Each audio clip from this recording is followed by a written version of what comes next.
இவங்க தாங்க நம்மளுடைய முன்னோர்கள். அதாவது முன்னத்தியர்னு சொல்கிறவங்க பார்த்தா அது இவங்க தான்.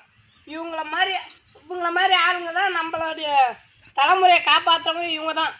இது போல் சாமியை நம்ம மரத்துக்கு கீழே வச்சோம், மரத்தை பாதுகாத்தாங்க நம்ம முன்னோர்கள்.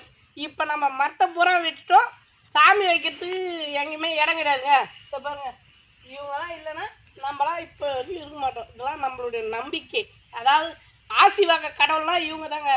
இது போல் கடவுள்கள் இருக்கிறதா இது இவ்வளோ பெரிய மரம்லாம் இருக்குது பாருங்க. மரத்தை காட்டுமாமா, இந்த மரம்லாம் இது போல் கடவுள்கள் வைக்கலன்னா அப்போ நம்ம முன்னோர்கள் இந்த சாமிலாம் வைக்கலாம். இதை இந்த மரத்தில் எப்போ விட்டுட்டு இருப்பானுங்க பாருங்க. 1000 வருஷம் இருக்குமா ஆலமரம்னு சொல்லுவாங்க பாருங்க. 1000 வருஷம் இருக்க வேண்டிய மரம் எந்த அளவுக்கு விழுது பாருங்க. வேறு போய் விழுது விட்டு விழுதே வேற இருக்கிறது இந்த மரத்தில் மட்டும்தான். ஆலமரத்துக்கு மட்டும்தான் அந்த சிறப்பு. மற்ற எந்த மரத்துக்கு அந்த சிறப்பு கிடையாது. 1000 வருஷம் இருக்கும்.